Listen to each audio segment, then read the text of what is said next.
Então, vamos voltar para o nosso tema da palestra, né, nessa parte agora, que seria só a parte de novidades do imposto de renda, porque realmente novidades de legislação praticamente nós não tivemos. Então, esse é um resumo das novidades. CPF de dependentes e alimentandos. Esse resumo aqui a gente vai passar de um por um, tá certo? Cada uma dessas novidades aqui na declaração, eu vou até também migrar para abrir a declaração e mostrar a vocês em cada um desses campos, tá? Ficha dependentes e alimentandos, porque a novidade agora é a obrigatoriedade, todo mundo tem que ter CPF, tá certo? Eu sei que quem quiser, dizer, todo mundo que for dependente na declaração de imposto de renda, tá certo? E na prática, pelo que eu sei, parece que quem nasce agora já recebe um CPF, né? E aqui, ó, esse CPF agora ficou obrigatório. Na realidade, já tinha esse campo, só que quando eram menores de 12 anos, não eram obrigados a colocar o CPF. E agora, está todo mundo obrigado a colocar o CPF, tá certo? Não só os dependentes, como também os alimentandos, que são aquelas pessoas que recebem pensão, tá? Rendimentos recebidos de pessoa física do exterior, pelo titular e rendimentos recebidos. Tem uma linha agora, esse campo aqui de pensão alimentícia e outros, só tinha outros nessa linha aí, ó, onde está essa setinha aí, tá? Normalmente o pessoal se confundia, o pessoal colocava muito, isso é muito recorrente também, um erro muito recorrente. O pessoal pegava, por exemplo, um casal se separava e a pessoa pagava, o marido ou a mulher pagava a pensão para um filho, tá certo? Então, ou botava lá em rendimento recebido de pessoa jurídica com o CPF da pessoa física que pagou, ou botava com a empresa que fez a dedução, que na realidade a fonte pagadora realmente é o marido ou a mulher que está pagando a pensão para o menor, tá certo? E o canto certo de colocar é justamente aí nesse campo aí, ó. Outras informações, pensão alimentícia e outros valores. As pessoas se confundiam e não colocavam nesse campo aí, tá? Que só tinha escrito outros. Aí essa é outra novidade do programa, que foi feito mais para esclarecer isso. São questões do programa, é só mais sintonia fina mesmo, porque realmente as modificações não foram muitas, são bem poucas. Então, voltando lá, nas deduções anteriormente, isso aí você colocava, tinha que calcular o valor do dependente mensalmente, que estava na tabela progressiva, e colocar aí. Agora, basta você colocar o número de dependentes que são dedutíveis daquela sua pensão ou do seu rendimento recebido de pessoa física. Doações diretamente ao ECA, o Vilmar já tinha falado, isso estava lá na parte do resumo da declaração, ele já tinha mostrado isso também, eu não vou mostrar, mas na declaração já tem um campo próprio, tá certo? Lá naquele menu da esquerda, onde aparece a doação para o ECA. Doações efetuadas para o ECA aí, ó. Isso não estava aí, estava lá dentro do resumo. Veja que acima tem doações efetuadas, né? Essas doações efetuadas são doações que você fez. Aí sim, você pode colocar, né, outras doações que você eventualmente tenha feito para outras pessoas. Tem que ter cuidado, porque as doações, né, não são tributadas pelo imposto de renda, mas as doações são tributadas pelo Estado por um imposto chamado ITCD, não é isso? Então, quem fez doação, normalmente já deveria, o donatário deveria pagar o ITCD, mas isso não é matéria aqui do imposto de renda. Para imposto de renda, doação não é tributável, né? É um rendimento isento, tá certo? Então, a gente falou aí do ECA, vamos voltar de novo lá para o nosso slide, é um ping-pong aqui. Ficha bens e direitos. Ainda não será obrigatório o preenchimento de informações complementares relacionadas a alguns tipos de bens. Foi excluído o campo registro anteriormente disponibilizado em caso de bens imóveis não registrado em cartório de registro de imóveis. Todos os dados informados na declaração. O que ele está dizendo é o seguinte: na declaração do ano passado, a Receita Federal colocou uma série de informações que deveriam ser complementadas nos bens. E uma delas era a matrícula, e além da matrícula, quando a pessoa não registrava o bem imóvel, não tinha registro do bem imóvel no cartório de bens imóveis, que tinha um registro só no título de documentos, tinha também um campo lá para você colocar esse registro. Eles tiraram esse campo e também tiraram, por enquanto, a obrigatoriedade. A Receita Federal disse que seria obrigado, né, mas, por enquanto, ainda também essa novidade não vai ser obrigado ainda preencher esses campos, tá certo? De matrícula e de outros mais que ainda está na declaração, mas não serão obrigados por enquanto. Tá ok? Então, vamos mais para frente. Limite da dedução da contribuição patronal, que era 1.171, passou para 1.200. Essa foi uma das poucas coisas que mudou, porque o salário mínimo mudou. Como o salário mínimo mudou, né, e essa dedução ela é vinculada ao valor do salário mínimo, esse limite acabou aumentando.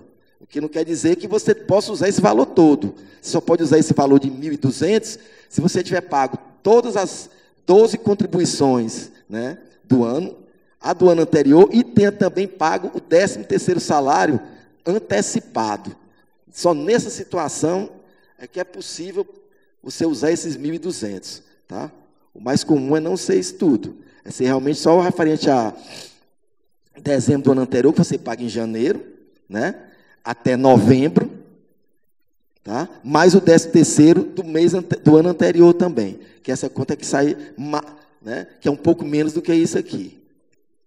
Tá? Mas aí quem antecipou o 13º e pagou dentro do próprio ano calendário, o que não é comum, isso eu estou falando o quê? Do E-Social. Estou falando do E-Social do empregado doméstico. O que é isso aqui? Né?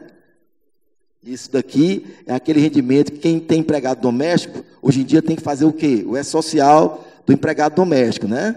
Aí preenche lá o valor do salário, tá certo? Se ganhar mais do que o salário mínimo, só pode deduzir a parte patronal, que é os 8% mais 0,8%, que é o custo do empregador, né? O empregador tem outro custo também. Qual é o outro custo que o empregado doméstico tem hoje? FGTS, né? Esse aí não entra aqui nessa continha, tá? E a parte do empregado, que é dedutível, que é a dedução do empregado, obviamente é custo do empregado, não é custo do empregador. Embora muitas vezes na prática o empregador diga que banque isso aí, mas isso aí não é dedutível. Tá? Então, essa dedução aqui, que é um incentivo, que em princípio vai só até o final desse ano, né? Se não prorrogarem, né? Também entra numa forma de dedução semelhante ao que é o ECA. Né? Deduz direto do imposto, não deduz da base de cálculo. Né? Vocês sabem, o pessoal, a maioria dos contadores sabe disso já. Né? Então, vamos passar para frente aqui, deixa eu continuar aqui. Meu imposto de renda, tá certo? Esse meu imposto de renda é o programa que é feito, que você baixa no seu aplicativo de celular. Normalmente, eu acho que os contadores, a maioria das pessoas aqui devem ser formadas por contadores, ou alguns poucos se não são, tá? Mas a maioria do pessoal acha que usa programa, né? E aí não usa o meu imposto de renda. Quem usar o meu imposto de renda tem uma série de restrições a esse uso, mas essas restrições estão cada vez diminuindo mais. Tá? O programa esse meu imposto de renda está sendo, vai ser possível você usar ele cada vez mais. Aí quais são as restrições? Né? Quem auferiu, ó, rendimentos tributáveis sujeitos ao ajuste anual, cuja soma seja superior a 5 milhões de reais.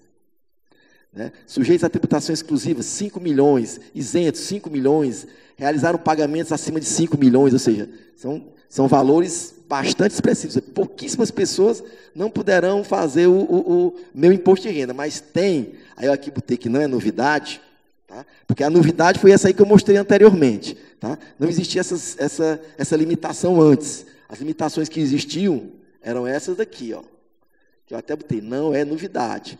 Quem auferiu rendimentos no exterior continua não podendo fazer o meu imposto de renda, tá? Que é no aplicativo. Ter auferido os seguintes rendimentos sujeitos à tributação exclusiva e definitiva: ganho de capital na alienação de bens ou direitos, ganho de capital na alienação de bens ou direitos de aplicação financeira no moeda estrangeira, ganho de capital na alienação de moeda estrangeira mantida em espécie, ou seja, ganho de capital em geral. Né? Quem tem ganho de capital em geral não dá para fazer no meu imposto de renda, tem que usar o programa. Ganhos líquidos em operações de renda variável, que o pessoal é aplicação de bolsa, também não pode usar o meu imposto de renda. Né? O que mais? Ter recebido os rendimentos isentos e não tributáveis relativa à parcela isenta da atividade rural, relativa à recuperação de prejuízo também da atividade rural, ou seja, fez atividade rural, teve prejuízo e quer usar esse prejuízo no futuro, tem que usar o programa, não dá para usar o meu imposto de renda. Correspondente ao lucro na venda de imóvel residencial para aquisição de outro, ou seja, mesmo que você tenha tido lucro e foi isento porque comprou um outro imóvel dentro dos 6 meses, porque a gente sabe que tem uma isenção para quem tem imóvel residencial e vende esse imóvel residencial, pode até ter mais de um imóvel residencial, mas se você vendeu esse imóvel residencial e vai comprar um outro dentro de 6 meses e não usou essa isenção nos últimos 5 anos, tá certo? Você tem isenção desse valor do lucro que eventualmente você tenha tido na venda, tá? Mas a isenção pode ser total ou parcial. Total se você usar o dinheiro todo, parcial se você usar só um pedaço do dinheiro. Tá? E se você fez isso, não dá para fazer no meu imposto de renda no aplicativo. Tem que ser no programa também. Tá? Correspondente ao lucro da alienação de imóvel residencial adquirido após 69. Porque antes de 69, todo imóvel que eu vender, qualquer imóvel que eu vender, se eu possuir esse imóvel antes de 1969, quer dizer, há muito tempo atrás, né? Tem um imóvel que eu adquiri em 1968 ou 67. Posso vender ele por 1 bilhão e está isento de imposto de renda. Né? Porque a isenção, existe uma redução de 100% do imposto de renda, redução de 100% é a isenção. Mas aí são poucos hoje em dia as pessoas que têm imóveis comprados antes de 1969. Né? Isso não confundir, muita gente confunde. Eu recebi uma herança que meu pai comprou uma casa em 1968. Essa casa que eu recebi de herança, ela é isenta quando eu vender? Não, né? Porque se eu recebi de herança, quem está recebendo sou eu. Então o imóvel entrou no meu patrimônio quando o meu pai faleceu, e não quando ele comprou o imóvel, né? Ok? Então vamos para frente. Outra coisa também é ter se sujeitado ao imposto de renda no exterior, né? Retenção do imposto de renda feito no exterior, preenchimento de demonstrativos de atividade rural, ganho de capital e renda variável, que eu já tinha falado anteriormente. Tá certo? Ou seja, esse pessoal não pode usar o tal do meu imposto de renda, que é feito, que é um aplicativo que você baixa na Play Store ou no naquela Apple Store dos aplicativos de celular, né? Estão obrigados a usar certificado digital, aí isso é novidade, né? Os contribuintes que auferiram rendimentos tributáveis sujeitos ao ajuste anual, cuja soma seja superior a 5 milhões de reais. Quando você bota lá Caixa Econômica, ele abre para você botar, além da agência, a operação. O que é essa operação aqui? É aquele 013 quando é poupança, 001 quando é conta corrente. E, se não me engano, deve ter outras aí. Eu acho que, não me engano, já me perguntaram uma 023, que é a conta salário, né? Caixa fácil. Então, você tem que botar aqui a operação. Depois que você botar a operação, aí o número da conta é o número da conta normal que todo banco tem, tá? Então, a novidade da Caixa Econômica com relação ao programa é esse. Na verdade, facilitou. Você só tem que ter o cuidado de colocar essa tal dessa operação aqui. Que pode ser 013, 0101 ou outra qualquer. Tá? Deixa eu ver se tem mais alguma coisa. Não. Então, essa parte de novidade, vocês estão vendo que não tem muita novidade. O programa do imposto de renda realmente mudou pouquíssimo, porque ele até vem sendo aprimorado ao longo dos anos, a legislação não tem mudado, nem a nossa tabela progressiva tem mudado, né? Desde março de 2015, que nós não temos correção na tabela do imposto de renda. Então, aproveito o ensejo, né? Quem tiver alguma dúvida com relação à parte de declaração, alguma coisa, pode, eu abro a palavra agora, que a gente pode fazer um pequeno plantão fiscal agora aqui. A pessoa ganha um prêmio da lotaria, Mega Sena, por exemplo. O camarada recebe, dá um protocolo de documento medonho, né? Aí vem só dizendo quanto for o prêmio, certo? Quanto for o imposto retido e o líquido. Então, no caso, nós vamos lançar só o líquido lá em rendimentos não tributados. Exatamente. Apesar de ser tributado já. É isso mesmo. Okay. O que ele perguntou foi isso. Vocês entenderam. A loteria discrimina o imposto retido e tudo, mas esse valor não vai ser usado na declaração. Você vai botar o valor já líquido, diminuído do imposto de renda, lá em rendimento de tributação exclusiva, porque ele não é dedutível, tá? O dependente que ele é incapaz, ele recebe uma pensão, né, e ele é incapaz. Onde é lançado esse valor? Porque não vai tributar o valor dele, não é isso? Coloca em rendimentos não tributáveis dos dependentes, tá? Dentro da declaração de imposto de renda, tem um campo lá de rendimentos não tributáveis dos dependentes. Se ele for, vamos supor que ele tenha alienação mental, né? Seja uma criança com alienação mental, tem um síndrome de Down, tá? Sim. Essa pensão que ela eventualmente receber, vai lá como rendimento de dependentes isento e não tributável. Lá Isentos, né? Se vocês compraram o bem depois que vocês casaram, tá certo? Esse bem é bem comum. Então, esse bem deve ser colocado na declaração de um ou do outro, tá certo? Quem vai colocar os bens comuns todos? Aí, no meu caso, lá em casa, quem coloca os bens comuns sou eu. Aí, os bens comuns vão ser todos colocados na minha declaração, né? E a minha esposa faz os rendimentos dela, indicando na parte de bens que os bens comuns estão declarados na minha declaração. Tá ok? Até porque, hoje em dia, né, na declaração de imposto de renda, você informa o CPF do cônjuge, não é isso? Justamente para não ter problema da tal da variação patrimonial a descoberto. Tá ok? Mais alguma pergunta? Se não tem mais nenhuma pergunta, dou-lhe 1, dou-lhe 2. O casal, né, antigamente eles eram casados, tinham os bens. Só que agora estão separados, mas ainda não separaram os bens. Como é que fica a questão desses bens? Porque não é mais comum, deixou de ser comum, entendeu? Essa é uma boa pergunta. Olha, nesse caso aí eu entendo, tá? A separação é só de fato, ainda não foi feita a separação de direito. Nesse caso, em tese, continuaria na declaração de um ou de outro, né? Aí, nesse caso, quando você comprou antes do casamento, você tem que fazer a compra em condomínio. Deve colocar lá na escritura do apartamento que vocês compraram em condomínio. 50% 50%, ou 40% 60%, tá certo? Que aí a proporcionalidade, quando é antes do casamento, se o casamento não vai ser por comunhão parcial de bens e não comunhão total, né?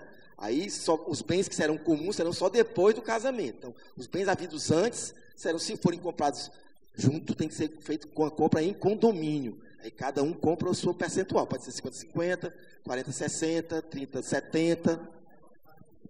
Aí cada um, se cada um entrou com 50% do bem para um, 50% para outro. E cada um declara sua parcela de bem. Né? Se foi 30 para um, 70 para o outro, dessa forma. Tá certo? Só do passo anterior, certo? Além daquele recibo que a política dá, ela vai informar alguma coisa para Receita Federal é uma declaração chamada DBF. Existe uma declaração chamada DBF que esses fundos têm que informar para a Receita Federal, dizendo quem fez a doação para ela, justamente para poder não cair na malha, que é o que o Queginaldo vai falar agora. Vamos lá, Queginaldo. É o nosso próximo palestrante aqui. Tá certo? Eu agradeço a vocês, peço desculpa novamente aí pela eventual alguma coisa que a gente tenha se atrapalhado, mas o recado acho que já foi dado, ok? Não teve muita modificação realmente.